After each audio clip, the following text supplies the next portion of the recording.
Alright, so folks, apologies for all of that. إن الحمد لله وكفاه والصلاة والسلام على رسوله المصطفى وعلى عباده الذين ارتضى ومن بهداهم اهتدى وبآثار أهل المدينة اقتفى وبعد. السلام الله عليكم ورحمة تعالى وبركاته. What's that? Yeah, I've gone live. Yeah. So, it is live. Sorry about that. Now I've got to have this angle. I thought there would be a slightly varied setup. Anyway, afwan and shukran for your forbearance and patience. I see quite a few dynamic questions. I'm just thinking, what we can do is mix them up. If somebody wants to just ask, we can just take it live, or if you prefer, we can. What I'll do is maybe read out one, two of these, and then if you've got some questions, we can bounce it back and forth like that. Yep. All right. So, recent guidelines state that the limit of alcohol. Obviously, there's the handwriting issue as well. My reading might as well just name and shame people. So. The recent guidelines of alcohol intake is 14 units. Am I reading this correct? But is this permissible? What? I think they were meant to ask this before they took in the units. This person clearly should not be driving home. My advice, get an Uber. So, it's not fun to drink and drive. You end up spilling it most of the time. So anyway, I'm not sure what that question really is. I think they must have mixed this up with questions for Parliament, where they want to change legislation. All right. So, who are the Muslim role models in the UK? Damn, who are the Muslim role models in the UK? I don't know. That's a good question, actually. What would we... Muslim role models in the UK? Well, I mean, is it anti-humbleness to say my own name? Right, so I would not be a good role model. So, I don't know. I mean, who do people... It's actually interesting to get some names. I was all keen sitting here, the student. Who would you say? Give me some names of some people that you see as role models. Must be somebody. Young, youth, the creme de la creme of Plymouth and student life. Come on, give me some names of some. Who do you guys see as role models? Who? Muazzam. Oh, Muazzam. Doing it. Apart, obviously, Muazzam. Who else? Out back there. Anybody? Role models? Noman Ali Khan. Yeah, I mean, the question said in the UK, although I think Noman Ali Khan's an awesome role model. Not in the UK, but yeah, it doesn't matter. Look at that. Broad-minded thinking. That's what I'm talking about. Doesn't matter. But okay, who else? Let's take some. Who? Who? Okay, perhaps. I mean, anybody else? Thing is, you see, I'm not too. There's a difference of how people do things, I suppose. I'm sure a lot of people disagree with maybe my methodology or my perspective and outlook and approach. Likewise, I mean, we as human beings would, not always share certain views. This whole thing of this da'wah, what does da'wah mean? And this whole thing of going in the streets to people and coming up to... I find this very antithetical to the message of Islam. I find it does much more harm than it does good. I find it doesn't really... I don't think that's how... this term da'wah, we've got this da'wah culture. I don't think that's what Islam wants people to do, in my understanding. I don't think that is. obviously you can call it Islamic because it's to do with Islam as an adjective. It's Islamic. But I don't think it's Islamic per se. I don't think that's what Islam wanted people to do. That's not what the Prophet or the companions, or they didn't teach it. I mean, you could take their teachings and manipulate them to mean that that's what you ought to do. Go out, people stopping people and all this kind of... People are just polite and they don't want to come across rude, I suppose. So they'll just probably listen and they're not... But this is... And this whole thing as well of this haram police going around, this is haram, why haven't you got your hijab on, why haven't you got a beard, why haven't you got this, don't you feel embarrassed, don't you feel... This kind of culture, I find it very alien to true Islam. Although it's weirdly become quite acceptable amongst people. It's ironic that we are living in an age where this is unprecedented throughout Islamic history. You could go right from back to Revelation to where we are.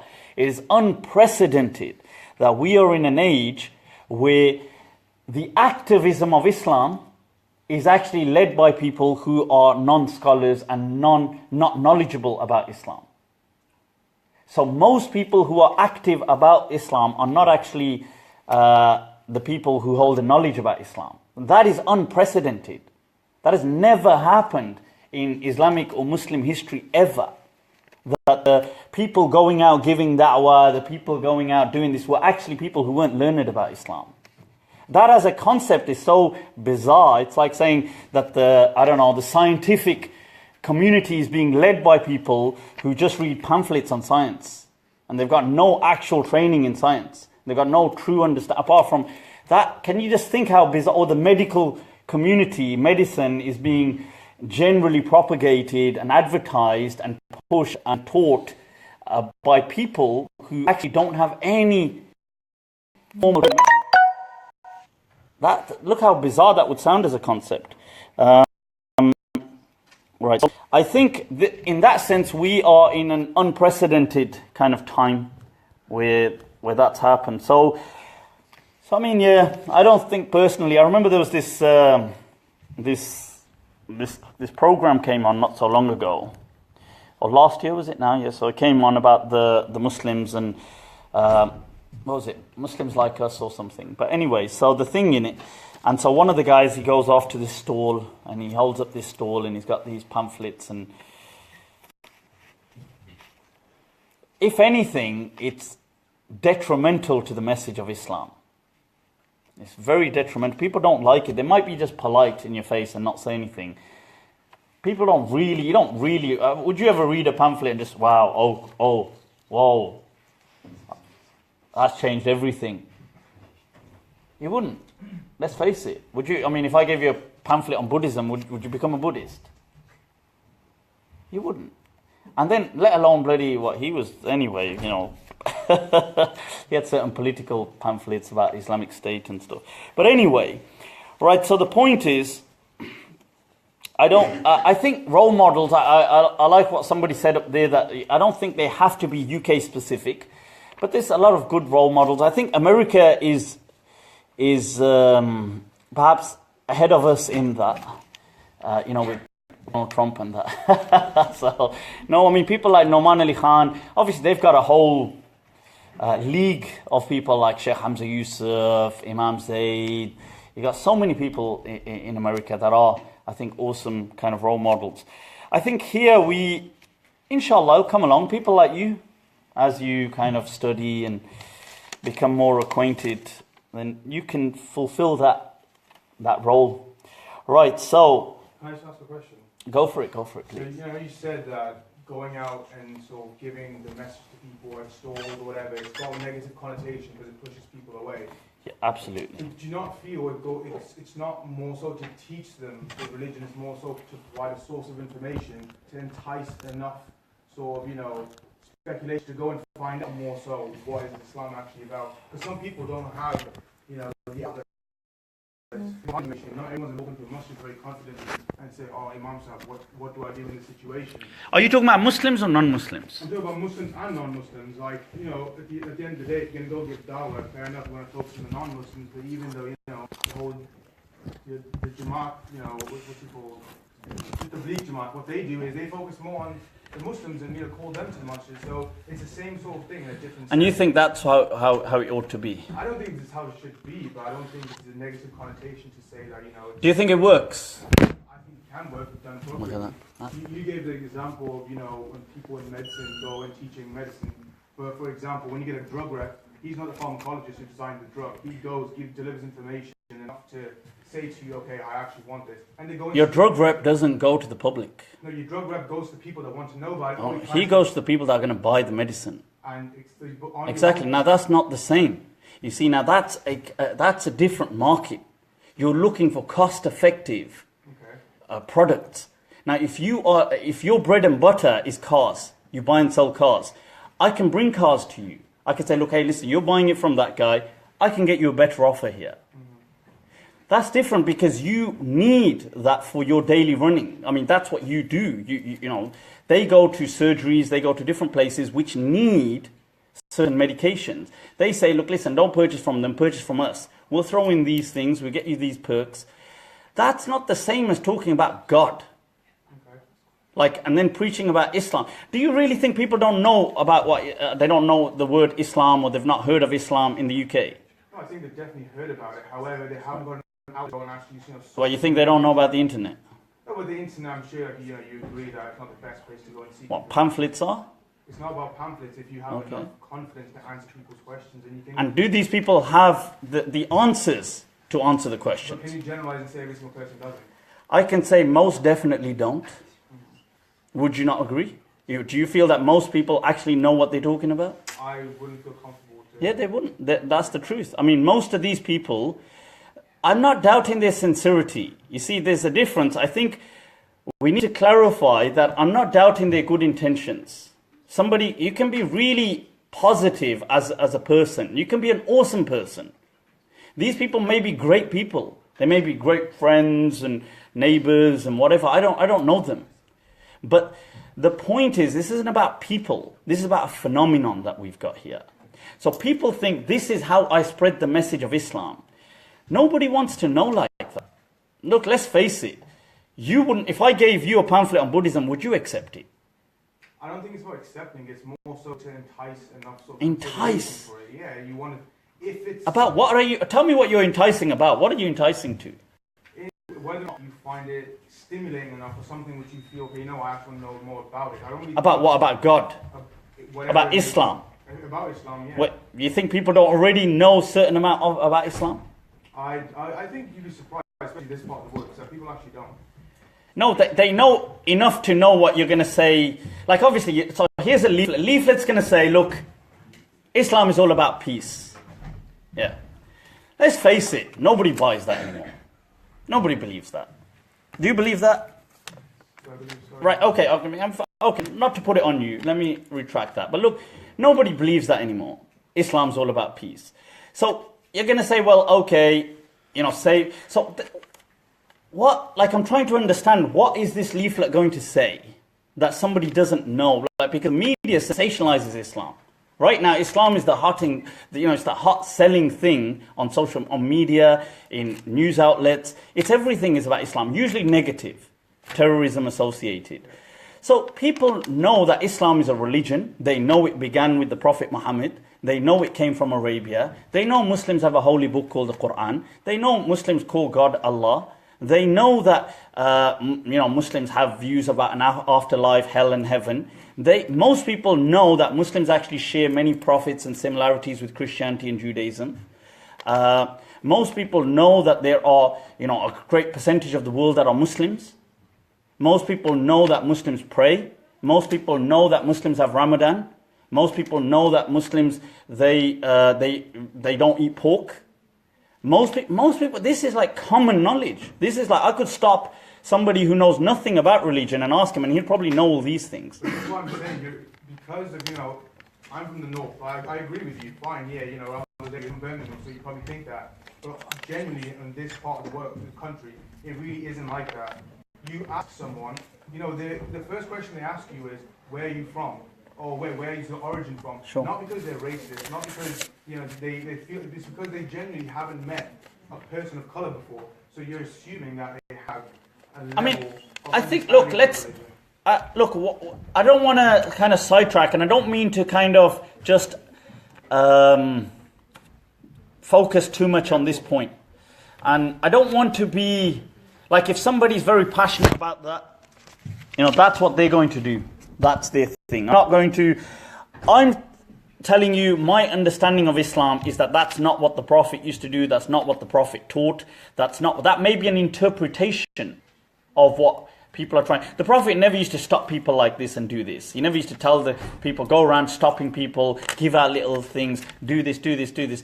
Yes, obviously the message of Islam spread. The Prophet, they had their ways and we've got our ways. If you're going to say to me, should we promote the well-being of Islam, I agree with you. Should we make resources available? I agree with you.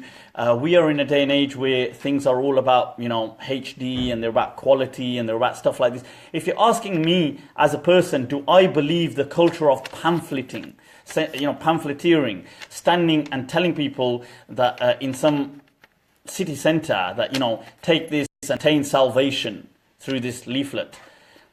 I don't think it works. Two, I think it's not necessarily Islamic. I don't think it's against Islam to do that, but I don't think Islam taught you to do that. That's my understanding. Thirdly, I feel in this culture it actually has a negative impact. But I mean, that's fine. I mean, people can do it, and they do that. They don't listen to, obviously, they don't, but that's just my understanding of it, okay? That's not to say that there shouldn't be other meaningful ways of engaging people. Also, the most important thing is that these things need to be done with knowledge. The biggest problem is that most people who have the loudest voices have very little knowledge about Islam. And whatever little they do have, they just Google as well. They just Google people from Saudi or, from certain parts of the world, take their culture, impose it on here. It doesn't work in Britain. And so what we get is a huge clash, and then it's explained by God. Anyway, inshallah, I don't mean to, by the way, to offend or anything. I'm just saying, as I understand it, you don't need to accept that you could feel that, look, no, I love pamphleteering, it's my thing, I think it's going to turn everybody Muslim, I'm going to do it, whatever. Alhamdulillah, whatever, each to their own. But that was just my take on it. Right, from all these things, I pick up one that I've answered already. Can you talk about reasons for wearing hijab or generally covering up? Look at this, I'm getting so these are like set-up questions, and you say them and you get set up. I'm not sure what that means by reasons for, because the reasons, in essence, Islam, hijab is just generally about modesty. That's what it's about. So I'm not sure if that's what the person meant. Islam actually, not just Islam, like we believe in Islam that all previous religions too, and especially Islam, had certain goals. And it had objectives. And it came for the preservation of these objectives. Those objectives are 5. In essence, what the scholars highlight: the preservation of life, the preservation of faith, the intellect, human survival, progeny, and actually wealth. Which is interesting, because these 5 are actually unanimously accepted by people, yet in the day-to-day teaching and interaction of Muslims, you wouldn't think that they actually accept that, because intellect and wealth is not something they openly promote so much as an Islamic thing, but actually Islam came for the preservation of these maqasid. Anything that directly damages these becomes immediately haram. Anything that indirectly damages them can become haram through a secondary layer. So, and these are placed in the primary kind of layer. They call the objectives, the maqasid of Sharia, and the daruriyat, the necessities of life. Then you have beneath them the kind of needs in life, a layer not as paramount, but less, which involves where life would still carry on. It could function, but not function with ease. So things like transactions and stuff like this, and buying, selling, that all comes into that category. And then you have a third category, which the Sharia calls tahsiniyat, which is like decor, a kind of decorative element to kind of style out society in a particular way, to give it that kind of like icing. And in that layer come rulings like hijab. They're from the tahsiniyat of the sharia. They're not from the daruriyat or the hajiyat of the sharia. But the thing is, obviously today when people teach it, they don't teach it like this, but that's once again comes back to how we've been taught Islam. We've been taught it in a particular way. But it is considered an obligation within Islam, modesty and hijab. What is the hijab? There is some dispute over that. What does hijab actually mean? Hijab actually means like covering. It doesn't day. It's commonly come to mean the headscarf. That's not what hijab actually means in the Sharia or in the... Today people use hijab to mean the headscarf, but that it actually means the covering. Most scholars do generally have said that covering the hair is part of the hijab. That's the general mainstream view. There are some differences on that, but generally, and then some have gone to a further extreme to say you must cover the face and things like this, which many scholars do not accept. I don't personally accept things like that. And Sheikh Ahmed Tahir Ayyan, one of the most leading authorities in the world today, when he was asked that as well, and he said this is not from the Quran and it's not from the Sunnah. And these are simply cultural safeguarding measures that were adopted for the safety of women at certain times throughout history. That to confuse them as Quran and Sunnah is not accurate. Right, so anyway, I hope that gives some light there. Right, okay, does somebody want to ask some questions whilst we're... I'll carry on picking these, but yes, go for it. We were talking earlier about the Dawah and how... I think there's a whole Dawah crew over there. I wanted to ask, in your view, because there is a lot of negative stereotypes about Islam in the media, how do we like individually or as a ummah, how do we try to portray the positive image of Islam? Because you said that was, you don't really agree with it, but you didn't give a solution. That's a good question. Well, right, the thing is, how do we go about... Okay, first of all, this is an uphill struggle. Because obviously the media is very powerful. It's very, it's got resources, it's got immense reach. It's not the same as like you or me or, like for us to counter... I'm going to say that we need to counter it, I agree with you, but I'm just saying it's an uphill struggle because there's immense resources, there's dynamic methods of getting out there what they're saying, vilifying what Muslims should, Muslims are terrorists or extremists, or they have these kind of weird views, or they do weird things, misogynists and all this stuff. Now, when we're countering that, we don't have that reach or that voice, so it is an uphill struggle, but it needs to be done. How should it be done? I think there's multiple methods. First of all, we need to equip ourselves with the correct understanding, because unfortunately some Muslims themselves are pushing weird views, which makes it problematic. Okay, so this is what gives them a leg to stand on. You see, the media is just blowing things out of proportion, but they need a little leg to stand on. And then you get total nutcases who they're going to find, like ISIS and so on. But then they need more than that. They need something that is amongst normal Muslims as well, not just like in Raqqa over there in Syria. They need somebody here who's going to say something stupid. And then we, as the Muslim community, provide them these kind of opportunities. So people will say things like, it's okay in Islam to hit your wife. People will say things like that. That is utterly unacceptable. It is haram, it is forbidden.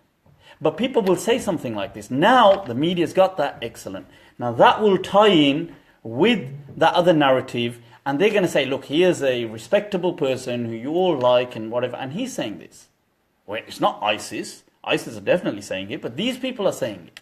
So first of all, we need to reevaluate some of our own beliefs, which are mainly cultural, and they've been given an Islamic veneer to them. So that needs to happen. So that's one thing that needs to happen. Another thing is that we need to get resources out there.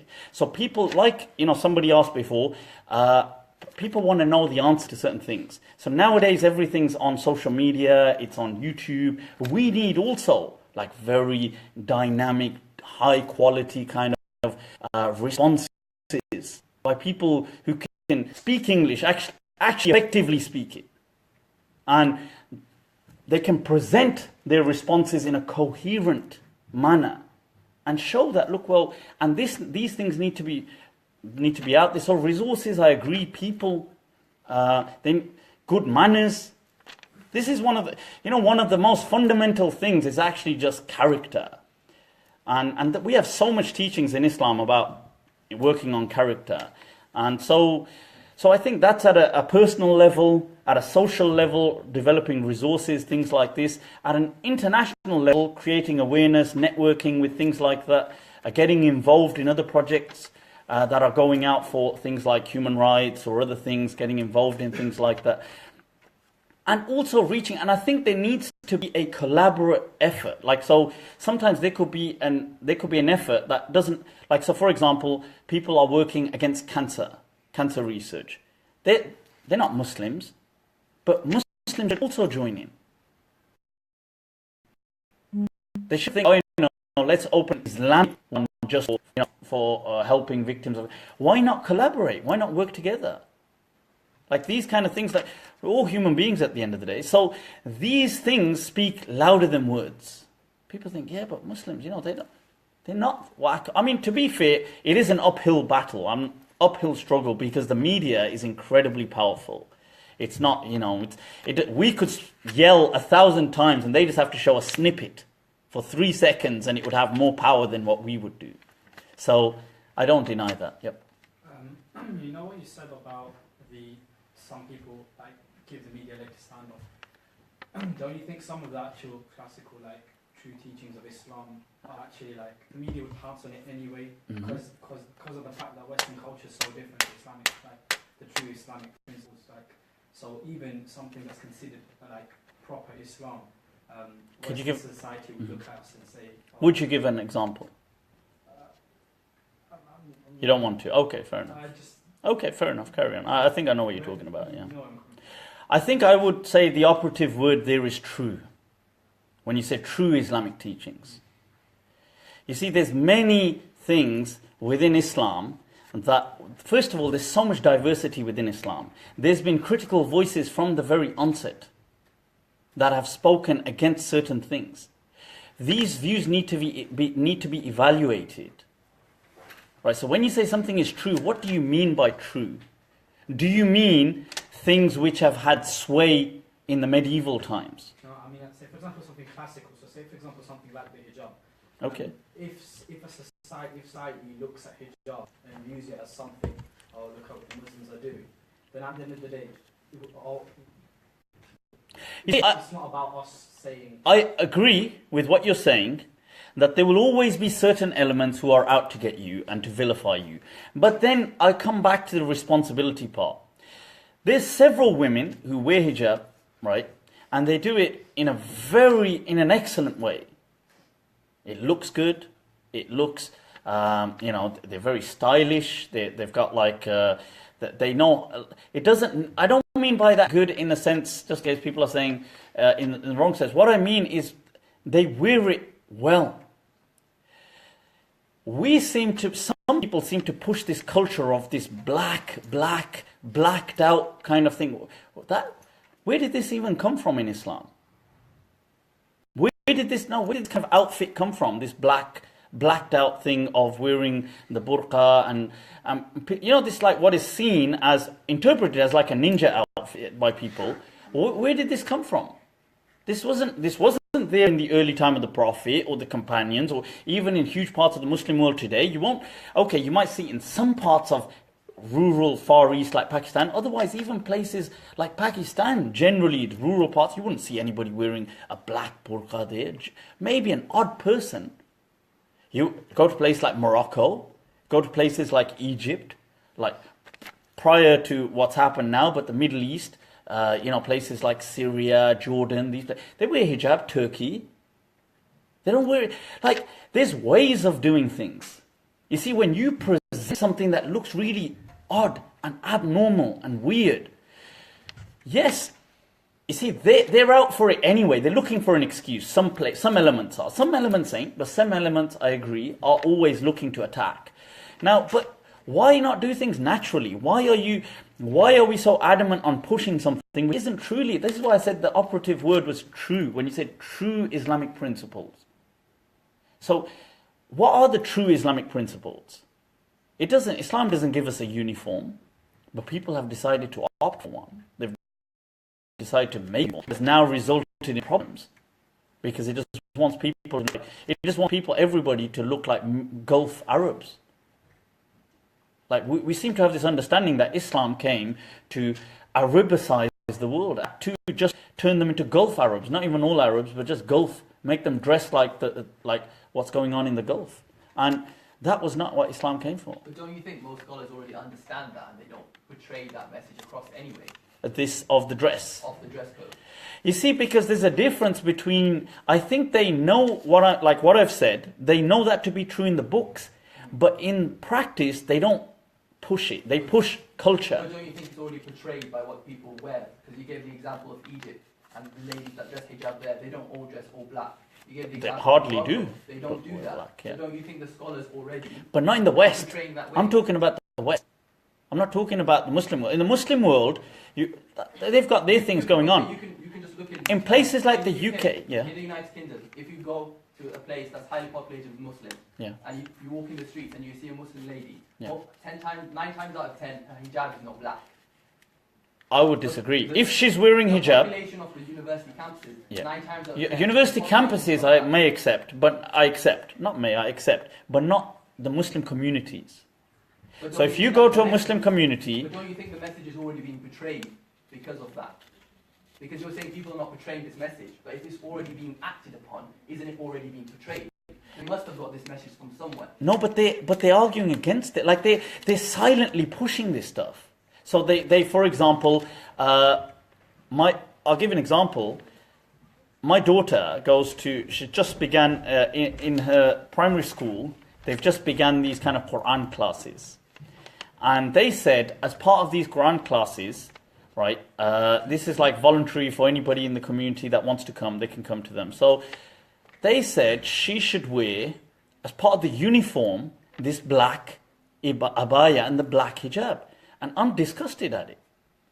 I'm really annoyed at that. I don't like that at all.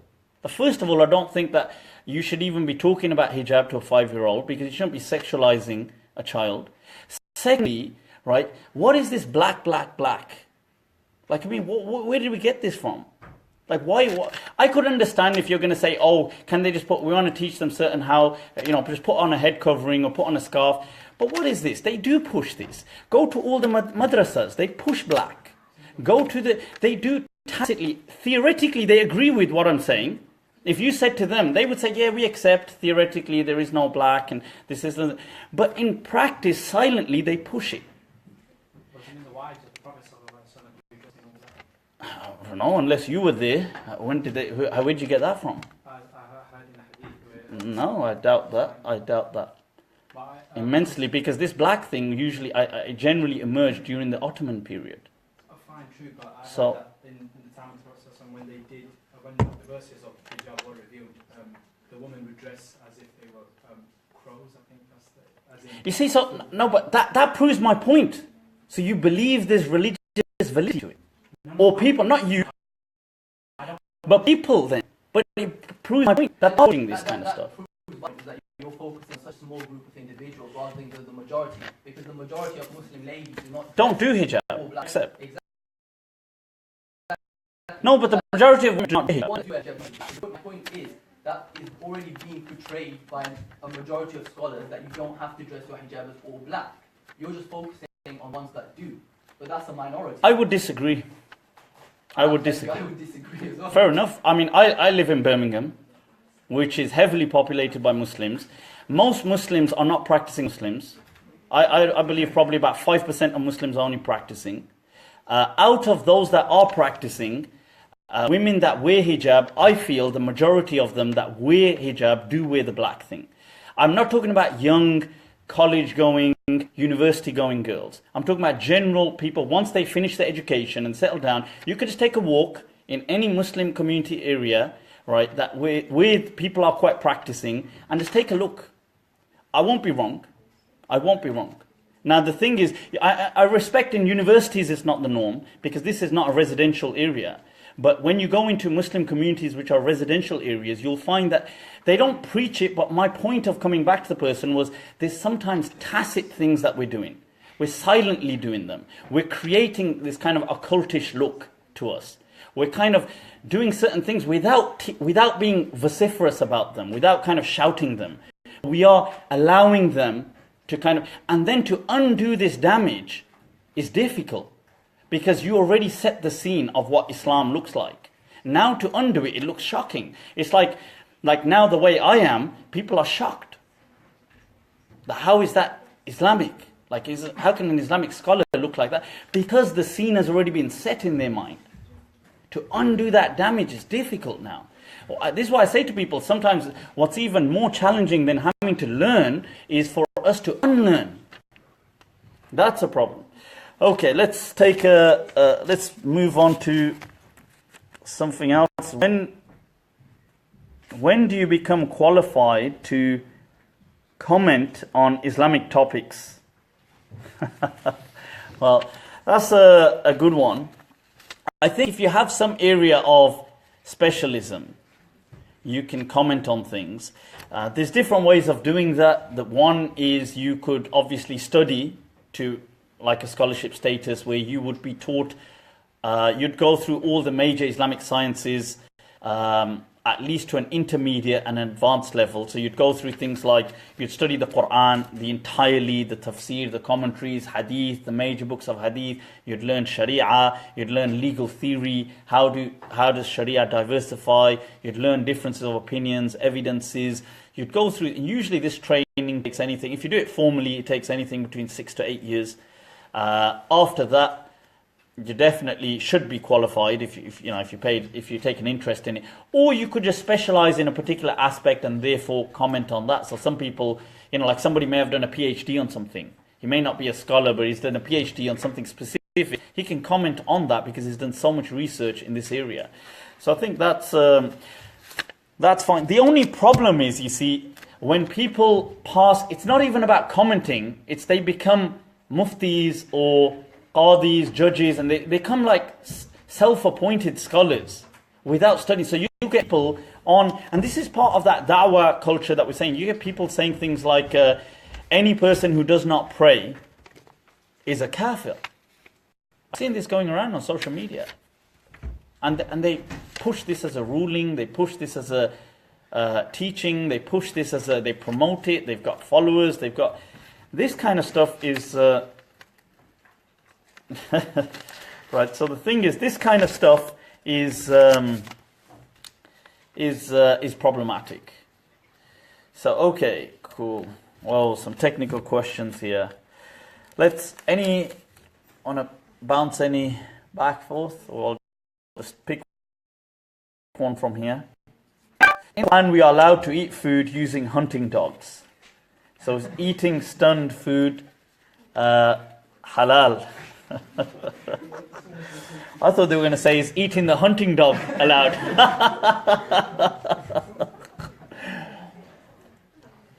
Look at the, normally I'm doing my Q&A and everybody says you're drinking with the, I don't know if it's coming up reversed now. Everybody's like, oh, you're drinking with the left hand.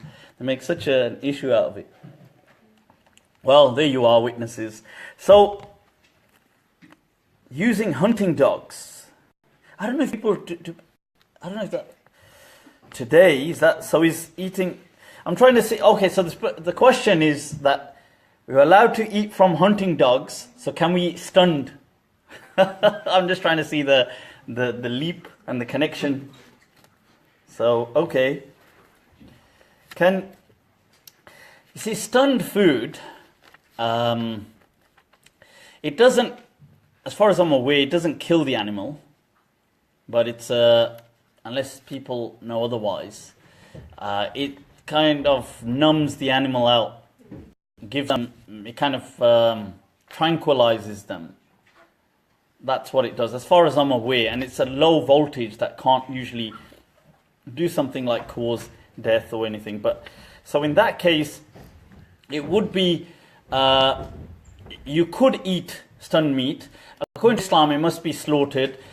the only question, I know, and this is the question that's thrown back at Islam, then that's the interesting thing, is about suffering. Is if it's undue suffering, that's where it becomes a problem. Right. So that's what, and I know people will say, well, maybe slaughtering is suffering. But then, and that's the kind of debate, because Muslims will feel once the kind of carotid artery is cut, that consciousness is immediately lost. But anyway, so it's about the suffering. If you're putting an animal through all this undue suffering before it's slaughtered, so if it's getting this thing getting stunned, but to be fair, that the state of what's going on, the whole battery farms and all those kind of things is diabolical. Right, what do you think about homosexuality? Well, what do you think about homosexuality? Can someone be gay Muslim? I think I know who this question came from. So, well, I mean, you see, first of all, what do I think about it? I didn't realize you were taking that kind of an interest in my thoughts on these topics. So, can someone... I don't really take too much of a fancy to it, really. People are, what the hell? What's...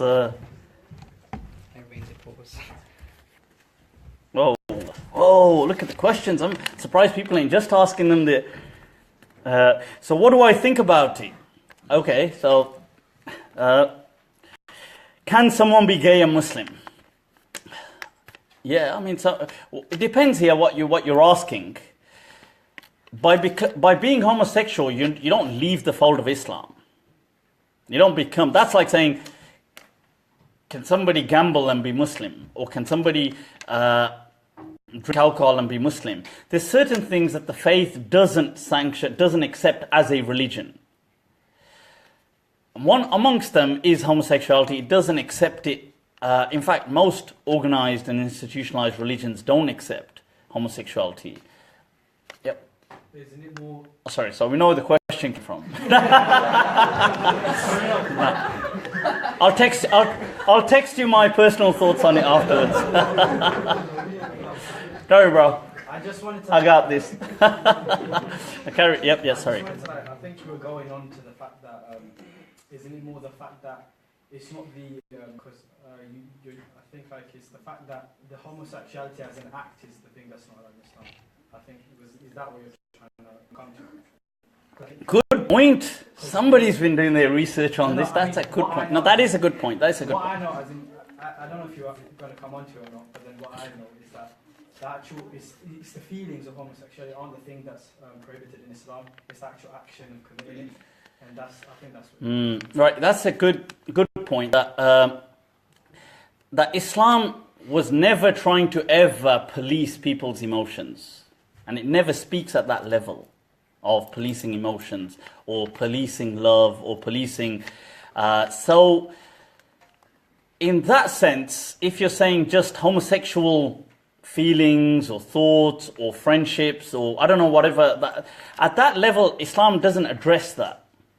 It doesn't seem to condemn it. It's just silent on it in general. The scholars, when they've spoken about it, they've said, well, that in itself is not an issue. That's what people like Imam Shafi'i and other people previously, when they spoke about these topics, said, well, look, it's not...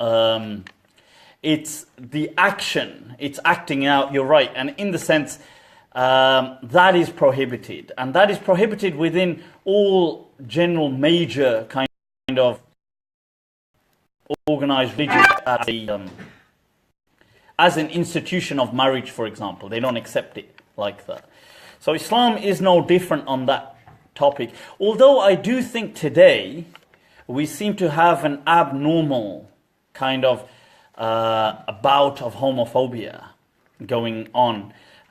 Homophobia is unacceptable. You know, this thing of this hatred for homosexuals is not acceptable by Islam. It's never been taught by Islam. You may be able to manipulate certain teachings to show that, but that's not what they actually say. And that's not how scholars historically behaved, or people, or even Muslim communities previously behaved.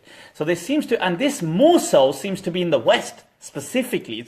It's weird, because Muslims in Muslim countries are not actually that homophobic. In fact, many Muslims in places, in huge parts of the Muslim world, are usually bisexual.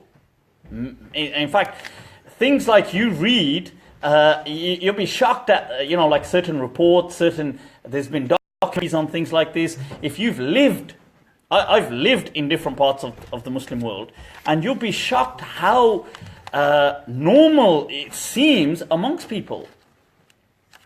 Places like Pakistan, they didn't, I'm not saying they don't see it as an institution of marriage, but you would seldom find people kind of being so shocked about it, and in some places they saw it as even weirdly, even normal. I know you might think this is, but this is, and there's been documentaries made about this, about places like Pakistan and other places. This is actually, so it's actually a Western phenomenon, that Muslims growing up in the West seem to be really have this issue of homophobia.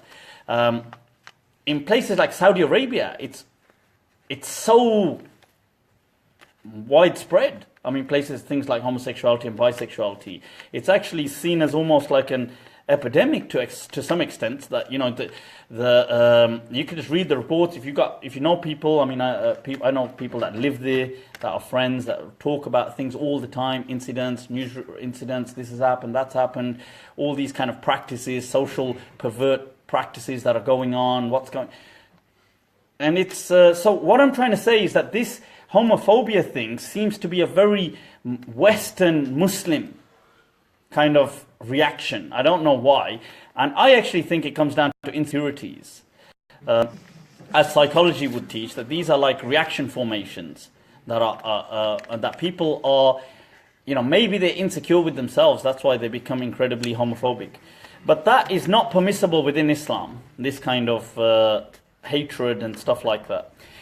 And once again, these things, tying back to what somebody said, these teachings have to be amended, because people will say these kind of things. People, they do push this. Once again, whether they push it at an official level or in the informal levels, they will. And that needs to be amended. Okay, can you wear M&S jumpers? I haven't got one on, have I? No, so just in case. With 37% silk. Whoa! Look at the accuracy of the silk.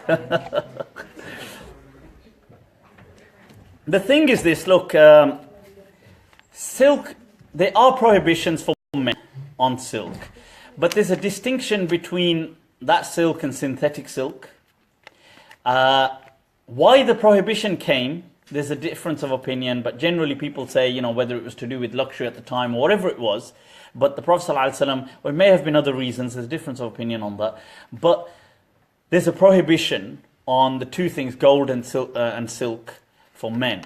Now, that was, the scholars did say, one, it was the pure silk of that was being made, not synthetic silk, doesn't come under that. Secondly, what doesn't come under that is where you have fabric that contains some silk, but it's like a mixture. And if it's at a kind of small percentage, 37%, I would assume that's synthetic silk anyway. I wouldn't assume, unless it is, I don't know, Marks and Spencer as well. So, but generally, if it was pure silk, then the mainstream view is that that's not allowed. Right, so, come on then, what are some questions? Out of all of the religions, how do you know Islam is the truth? What the hell? Alright, so actually there was another question somewhere. I just saw one about doubt as well, very similar. I mean, you see, when you say how do you know something, we're talking about things like certainty. You'll never have certainty in faith. That's why it's called faith. If it was certainty, then it wouldn't belong to the realm of faith. It would be empiricism. It would be empiric, like it's something we can test and see and believe in. It would be scientific. Now, the thing is, what I would say is what Islam actually tells you to do is to reason, which is interesting because the whole message of the Quran, a core part of the entire Quran, is all about trying to bring people to reason, which ironically over time has been drowned out by people then, and they actually don't like the sound of the voice of reason. And people become insecure with that. But really, it's actually a core Quranic construct. And the whole thing is about, wait a minute, what do you actually, why don't you question, why don't you think, why don't you... So this would be a personal journey. And faith is a personal journey. It's going to be something which you go right throughout your lives. And doubt is a part of that journey. Somebody had asked here about doubt, about when you have doubts and stuff. Doubt is a part of faith. Because otherwise it would just be certainty. And we don't have certainty. Doubt can be also very useful at times, because it allows you to question certain things. And it can be very helpful. Obviously, there can be like hyperbolic doubt, and you can go OCD with doubt, and those kind of things are unhelpful. But anyway, so I hope that sheds some light. It's a personal journey. I don't know if you could say really that this is here it is. Well, it's obvious because look, A, B, and C tells you Islam trumps all others. No, it doesn't work like that, but you would have to yourself, through reason, see and question. And you would have to look, and it would be a journey that you would go on. But let's take some, before some of you start falling asleep in the in the crowd. What are some, rather than on some of these post-it notes, some questions? Go on then, Abdul Rahman. You said it's more of a personal journey. Can we just ask some of your own personal, if you're willing to share them? Yeah. Some of your own personal reasons and logical deductions that you have made to think that Islam is the true religion. So why did you choose Islam over another religion, for example? Okay, You don't have to ask it. No, the thing is this, look, it's religion for most people around the world. If you go anywhere around the world, you ask most people, why do you believe in whatever it is that you believe? Most people, let's say God. Why do you believe in God? For those people who do believe in God. If you go around the world, whatever religion they are, and you ask them, why do you believe in God? Okay, one is that they're just culturally brought up on something, they've never really questioned it. They've never really thought about it. I don't mean that. I mean somebody who has actually then had a conviction of faith.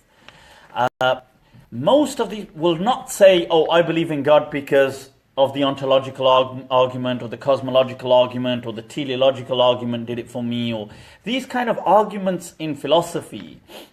They're very intelligent and academic, and they're helpful, but they're not actually why people believe in God, right? The truth is, people believe in God because they feel that they have experienced in some way, with them personally, kind of divine intervention. This is how most people, that they feel that they've experienced God in some way, that they've experienced something greater than themselves. That there is something. This yearning, this experience coupled with a yearning for kind of recognizing, or maybe kind of just reflecting and thinking, wow, there must be something to this. That is what it was for me. Along the way, I found several other things which kind of consolidate a person's personal conviction, personal faith. I find it, I'm very fascinated with things like quantum physics, with stuff like this. I find it overwhelming. I find it just so awesome.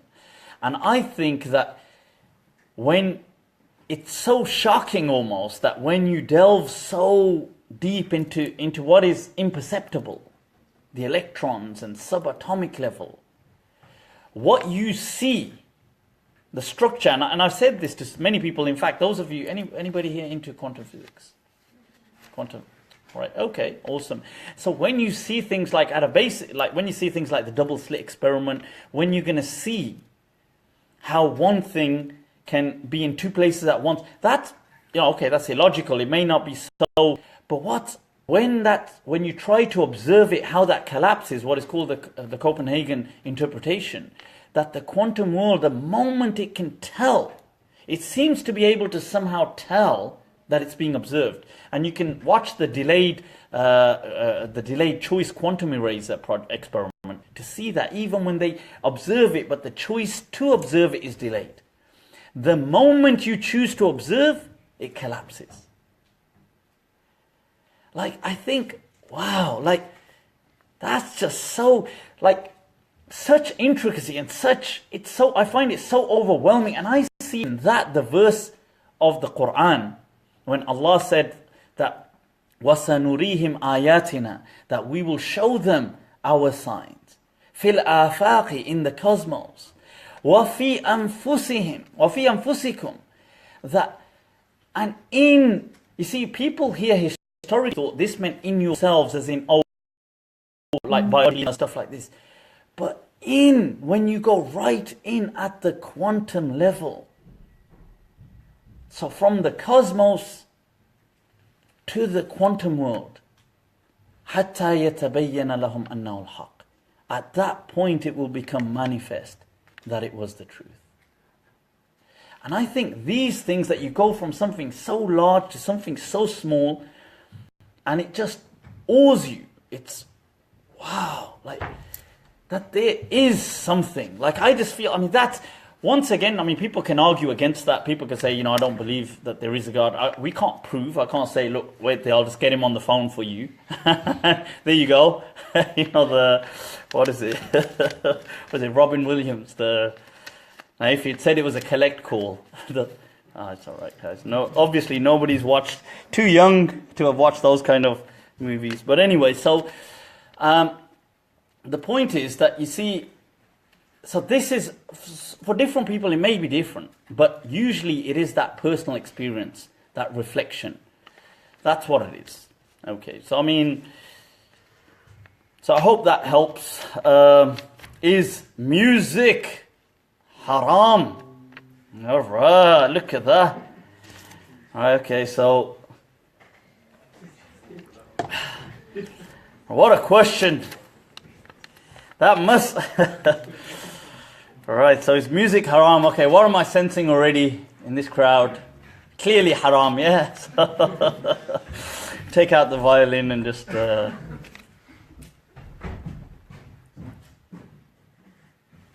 Right, so the thing is, I've answered this previously, and I gave a whole kind of... I went into it, and see, this is the issue when you go into something, so then you think, I don't want to just bore the hell out of everyone. And there is a difference of opinion on these things. Okay, to start off with, in my understanding, I think music is permissible. It's not forbidden. There's nothing in Islam that is both conclusive, sahih and sarih, which states music to be haram.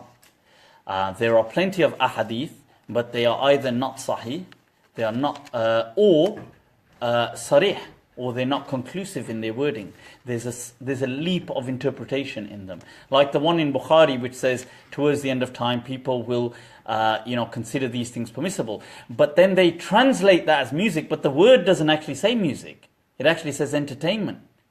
But you see now, there's a leap of interpretation going on. And all the texts that actually say music are not authentic. So, I've explained that, okay, what is the problem with things like music? The problem with things like music is it's an uphill battle. Right? Because people, you see, before you approach religion, you have this ontology of religion. You have this understanding of, it's not learned, I don't mean it's like an academic opinion or an understanding, it's something we all have. You already have an understanding of what religion with a capital R is going to provide for you, or provide for people. So let's say today, Mu'azzam comes and he wants to learn about Islam. He doesn't know anything about Islam. or somebody wants to learn about Christianity, or they want to learn about anything, they don't know anything about the religion. But they will already have expectations. So they would already think, okay, there's going to be worship involved. They're going to already have certain concepts they're carrying about the word religion. One of those will definitely be, like, so they'll, amongst them will be things like they believe suffering will be part of it. People believe sacrifice will be a part of religion. People believe that, and this is interesting, they believe being anti-world, like kind of ascetic, not of the worldly stuff, will be one of the concepts of religion. This is without even being taught this. You would already think this. So they would think desires are anti-religion without even being taught that. And in desires, they would think, and this is another one, that entertainment is anti-religion without even being taught that. So now you don't even need a single text in Islam to tell you that music is haram. The fact that you carry that ontology of religion, you would easily be so susceptible to that view, because you carry this perspective that religion ought to ban, it ought to be anti-entertainment, anti-desires, anti-gratification, anti-world, So when somebody shows you, well, actually, religion isn't like that, there's what we call cognitive dissonance takes place. It's difficult to reconcile that, because that's not your understanding of what religion ought to be. So this is why people will so easily always say music is haram and struggle with even when they're given evidences on why it's okay. Classical scholars of the past said that. Several scholars have said this, beginning with from the time of the Prophet. You've got a hadith in Tirmidhi, for example, the Prophet is walking and somebody's playing a flute, and the Prophet is with Ibn Umar, and he puts his, the Prophet didn't like the music, and so he put his, he kind of blocked his thing, and he says to Ibn Umar, look, listen, tell me when we can't hear it. So then Ibn Umar says, okay, we can't hear it at a certain point. Now this in itself, okay, some people say, oh look, but the Prophet didn't like music, but that's his personal thing. He didn't like. Why would he tell somebody to do something forbidden? Why would he say, hey, listen, you listen to it and tell me when it stops? So, but then people like companions like Ibn Zubayr, Abdullah ibn Zubayr, he had, it's known about. In fact, what's a very detailed some research has been done on it by Imam Shawkani in his Nail al-Awtar. He brings all the chains to do with all the narrations to prohibiting music. He brings all the scholars that have said that music is permissible.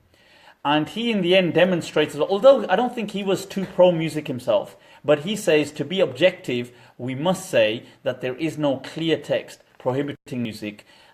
He says there are all these texts which I've highlighted, but none of them are conclusive. But he himself says, look, I don't really advise it, but I'm just being honest with the literature, with the Do you therefore think scripture. the more constructive way of answering those people that ask those questions would be, what type of music do you listen to? And No, I don't think so. influence does it I don't have think on so. you? Because I don't, you see, this policing people like that, like I don't think, that's like saying to people say, yeah, but some kind of music swears in it. Some kind of music does this in it. Some kind of music's all about sex. Some kind of music's all about this. Yeah, but so is poetry. In the time of the Prophet, all of Arabic poetry, what was it mainly about? It was about bloodshed and sex. Was it not? And alcohol as well, sorry. Don't want to leave out the alcohol. And this was the same poetry that they used to sit in the Prophet's mosque and read. It's in Sahih Bukhari. They said they spent the whole night with the Prophet reciting the poetry. Then in the end, the Prophet said, all right, now let's read some Quran. That's in Sahih Bukhari. What poetry were they reading of? Da'il ayyama taf'a. I'm sorry, not from the mu'allaqat and all these kind of things. This poetry begins. Imra al-Qais was deemed the legend poet of all time. All his poetry is all about just having sex with countless women and stuff like this. This is what all his poetry is about. So the thing is, when you say, oh, it's about this is wrong. Yeah, but that's words. I understand what you're saying, but first of all, this is a different topic. Secondly, But this was there in the time of the Prophet, in their poetry. This was in all of their poetry. In fact, you cannot become a scholar of Islam without studying that poetry today. Like, we have to study the mu'allaqat. We have to study the 10 major, the Dawn odes that were written in classical Arabic that were actually attached to the Kaaba before, of or at least 7 or 10, the mu'allaqat of the Dawn poets. And one of them, did reach Islam, but the thing is, the others generally didn't. They were pre-Islam, but their poetry was always reigned supreme.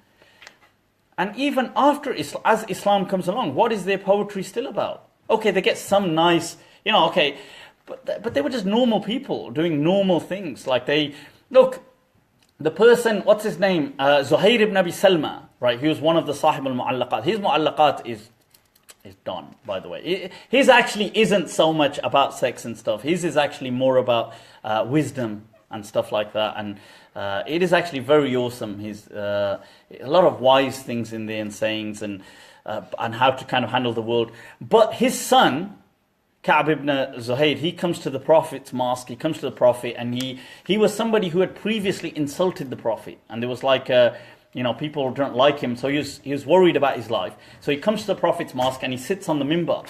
No, he comes to the Prophet and then he removes it kind of come covered, and the Prophet sees, oh, this is Ka'b. And he says, look, I've come in peace and stuff like that. So the Prophet says, fine. And he says, I'd like to read some poetry for you. And he reads it, and the Prophet actually gives him the minbar to sit on and read it.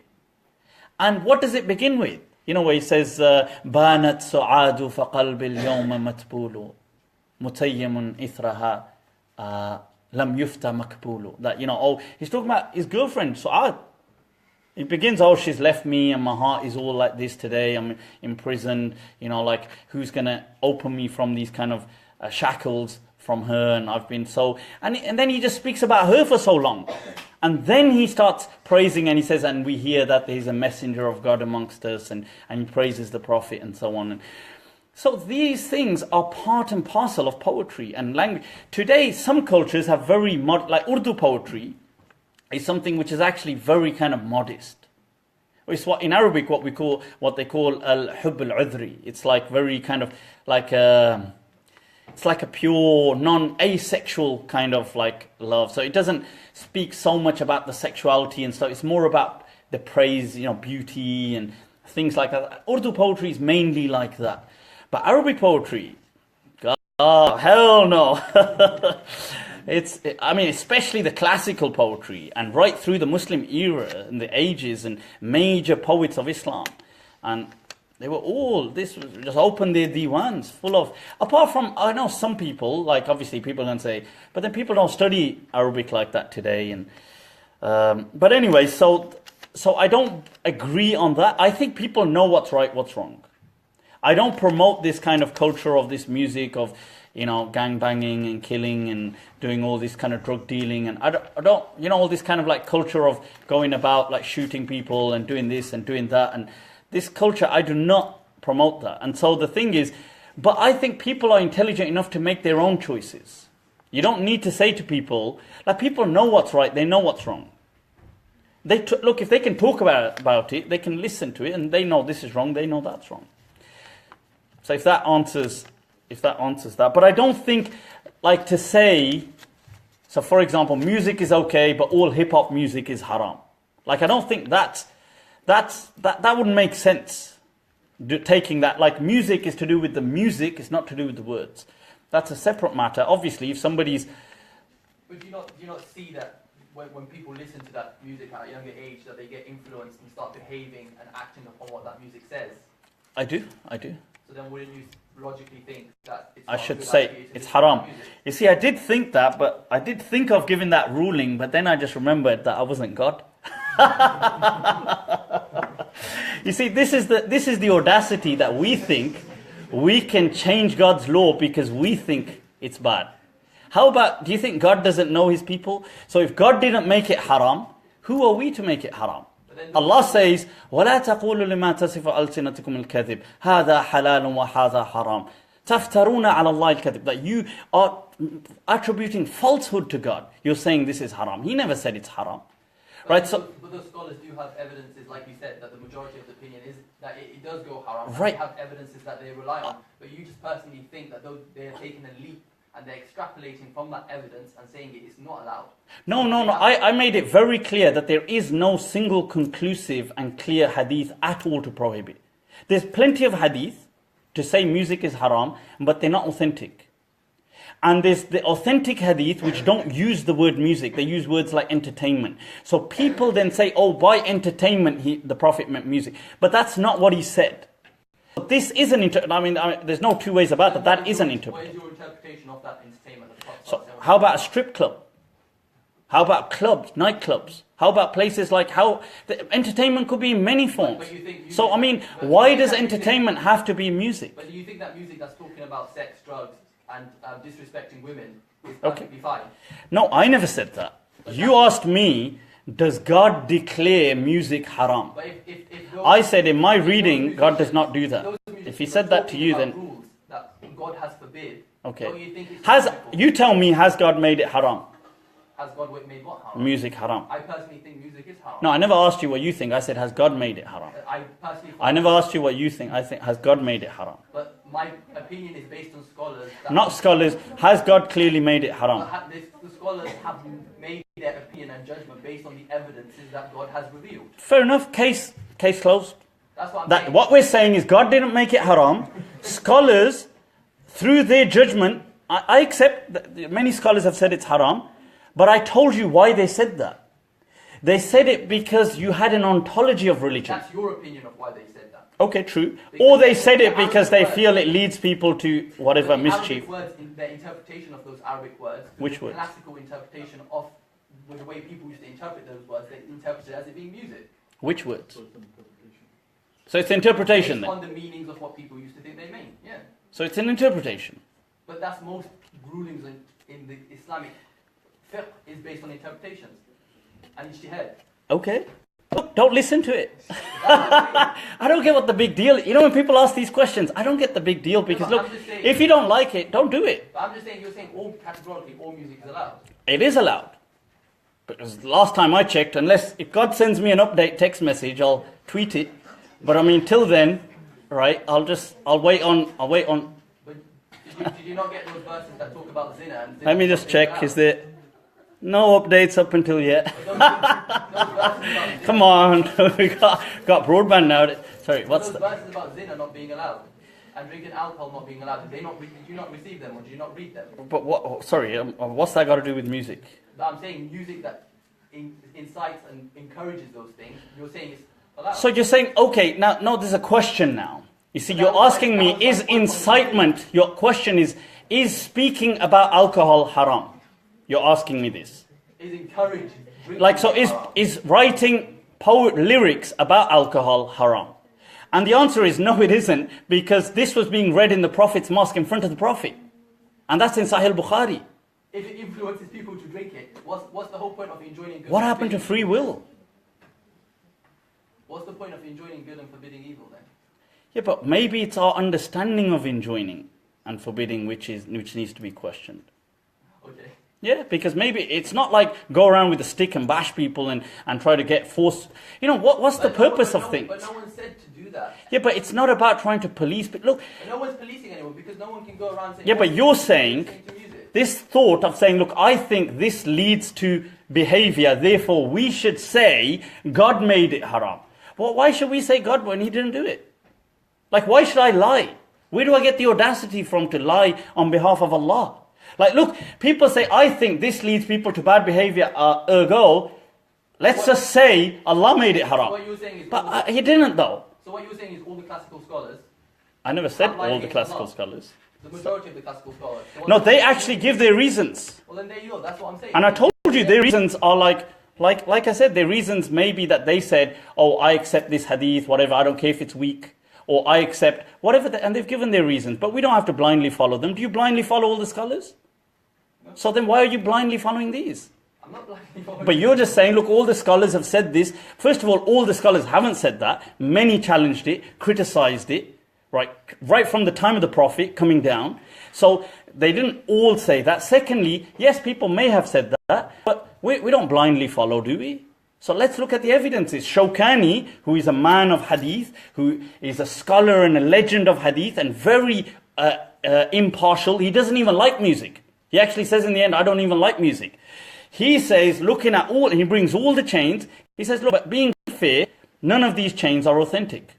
But he says, I still don't encourage people to listen to music. I don't like it myself, whatever. But he says, let's just be honest with the text. Let's not lie. That was his point. Anyway, I mean, look, if we don't like music, don't listen to it. I'm not actually a big fan of music, to be fair, but it'd be difficult to believe now after I've said all of that. It's just I only listen to it when I'm just low on alcohol, that's all. Right, no, it's a joke, it's a joke. And I'm going to choose conversation with their judgment, just in case I want to justify it. Can you read it? Well, don't worry about the day of judgment, inshallah. The thing is, I think this kind of card that Muslims... this kind of card that Muslims kind of throw a lot, like, on the day of judgment. Well, first of all, look, let me tell you something. As a human being, can you understand, like, let's say now I'm having a conversation, can you understand this conversation? I mean, you can understand my conversation, obviously, but you can understand, this is a joke, this is this. You can understand this, yeah? So, do you think God is, incapable, handicapped, retarded, lacks intellect, what he understands? Obviously, if we can understand, why can't God understand? They say, he's being sarcastic. Oh, he's being sarcastic though. Oh, well, if you can understand sarcasm, God can't understand sarcasm? So you can understand things he can't. God doesn't get irony. God doesn't get metaphor. I mean, what? Like, so we can get, it's okay. I get what you're talking about, but God, I don't know, It's a very, you're looking at denigrating Allah, like you're treating him, infantilizing him. Treating him like a little child. Like, he doesn't, we can get, obviously we're mature, we can get this kind of stuff. We know you're talking, this is humor, it's funny. But God, he couldn't get that. Of course he can. So the thing is, I think we need to, this is where I said it's evaluating our own concepts. It's how we picture. People say we need to truly understand God. I agree with them. We need to, because our understanding of God is sometimes a bit, it can be updated. There's updates out there. So, I don't know how much kufr disbelief I've brought myself into today. No, I'll just check if there's a text message. No. No, all good so far. So, any other question? Come on, people, what are some questions? Fire away. You're not going to get this much blasphemy in one evening. Anywhere else, so just fire away. Feel free. I was curious about the beard, whether this is very arbitrary and sure. You're curious about what? Sorry. Sorry? Curious about what? More or less, I was curious about whether whether we should have the mustache or whether we should not really have the mustache. Or the beard, or both. I mean, having the beard, of course, sunnah, but whether the mustache is kind of a yes or no, because I've seen scholars who have them and... Yeah, I mean, the thing is, that's a good question. What is the beard and what is this? This is something which I have got a bit more of a detailed video on YouTube, which I've called the cutting perspective. No, the cutting edge perspective, that's it. So, the thing is that, look, the beard within Islam, the Prophet spoke of the beard as something part of nature. He said it was from the fitrah. So the hadith in Sahih Muslim says, in one narration it's khamsun min al-fitrah, 5 things are from the fitrah. In another one it says ashrun min al-fitrah, these 10 things are from the fitrah. If you go through what those things were, it's actually shocking. Because what are they? Like, name some. Like, does anybody here? And drop some? No. It's like rinsing your mouth, keeping fresh breath, keeping, things like this, like clipping your nails, doing stuff. And growing the beard. Like it was seen as part of like a natural thing. That's how. But what's happened is Muslims have recognized the rest. Some Muslims, have recognized the rest as just natural things, and they've kind of accentuated the concept of the beard and taken it to another level. This isn't, the beard at best, generally in Islam, my understanding is that the Prophet said, you should grow a beard, it's part of nature. He never once, there isn't a single hadith, not a single hadith, where he defined what the beard should look like. what the length should be. Should it be at the sides? Could it be a goatee? Could it be a what? He never said anything ever.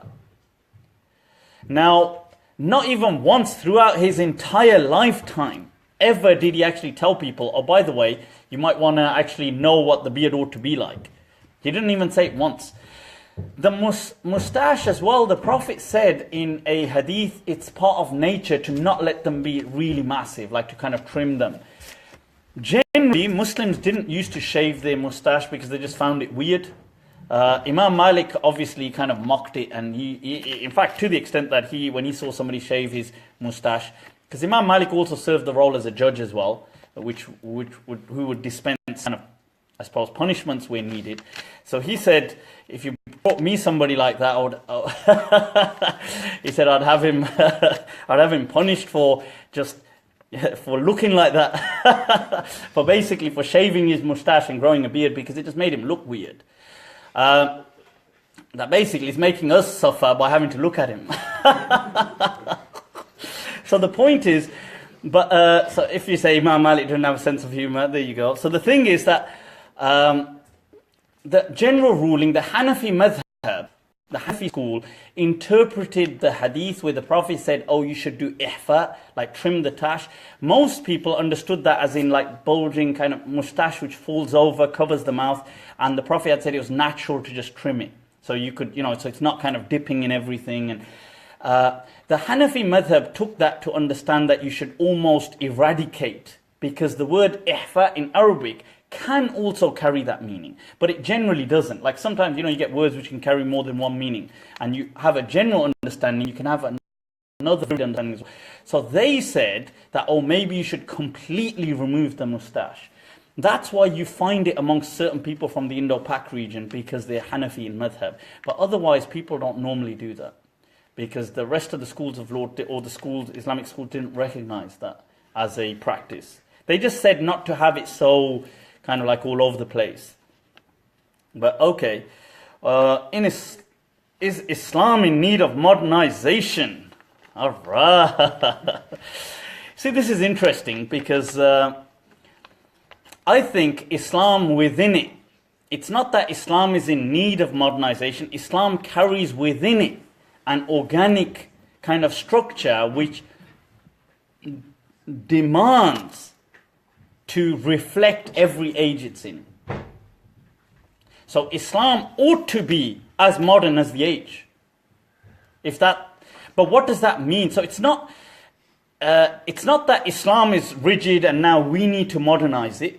Islam inherently carries those structures to do that, and it wants you to do that. The Prophet said, Inna Allah sayab'ath fi kulli qarn. Allah will send people in every generation. Man yujaddid, who will renew and modernize that for the people, deenahum, that their deen will be kind of rejuvenated, modernized. Tajdeed means to make something new for them. So this is a hadith which is sahih. So the point is that the other thing that does need to be kind of updated is our perception of Islam. You see, one of the issues is we've had a huge disconnect, especially with, I suppose, the whole colonial periods, and even there's been a huge disconnect between Islam and, like, let's say 300 years ago, what was kind of coming along, and then there's been this huge, and now Muslims are trying to recreate that identity and recreate those thoughts.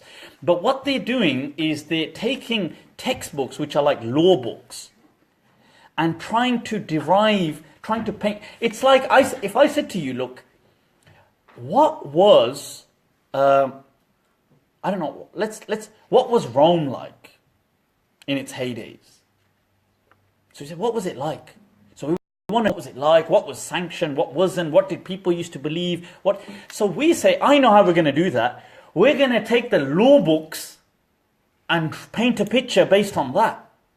You see, but the truth is, when people write legal text, they're writing with a particular mind frame.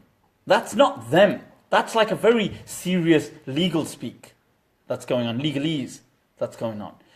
But we then assume that, all these people must have been serious. All these people, oh my God, there's laws for that. So that means people must have not done that. But that's not how society was. So when you read other books, you see, whoa, people weren't like that. Look, they were.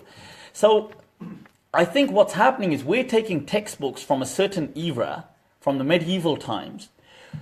We're thinking that they're just like us, except just didn't have certain technologies. That's not true.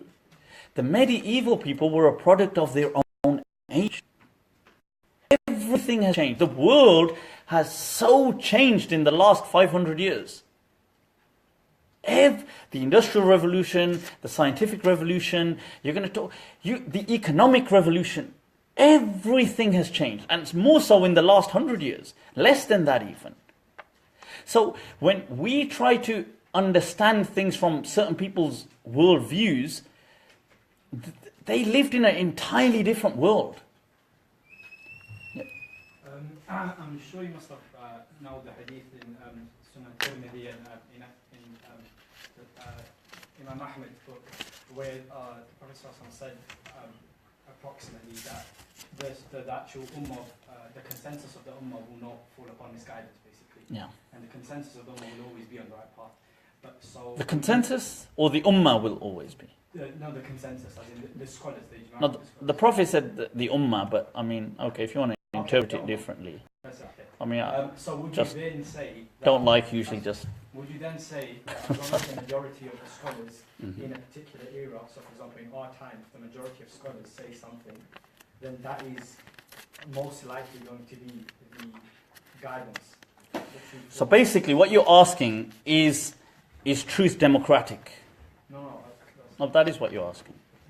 So you're saying, is there a democratic? Can we democratize truth? Not consensus, you said majority, democratize. So can we basically say that because 10 people have said this is true and one person said it isn't, so the 10, it's a democracy after all? It's not a democracy? Come on. All in favor, say aye. No? Consensus of the scholars. What consensus of the scholars? Alcohol is haram. Sorry? Yeah, but that doesn't need consensus because it's in the Quran. No, but I said of the scholars, not of the Quran. That's like saying there's one God. But you don't need a consensus to say there's one God because it's in the Quran. Give me a consensus. One of the conditions of consensus, if you read the books of usul, how do you arrive at consensus? They say, مَا لَا يَسْتَنِدُ إِلَى النَّص, that which does not go back to a text.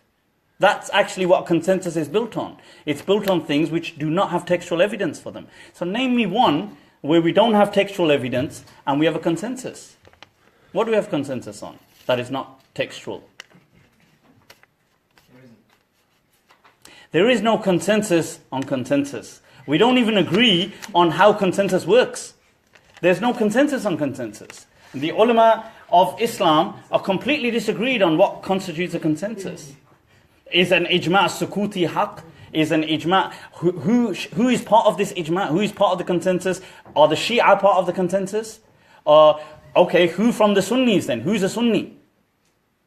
Salafis are not going to consider them Sunnis, they're not going to consider Salafis Sunnis. Who's a Sunni? So, who is in this consensus? I mean, how does consensus, and who are the scholars? Imam Shafi'i said, who were the scholars? He said there's no person except some person is going to say he's such a don scholar, and somebody else is going to say he's such a jahil and ignorant fool, he doesn't know anything. He goes, so how do you even determine who the scholars are? Secondly, where do you find them in the world? It's not like we have a register where everybody registers themselves as scholars. So how, and then thirdly, how do you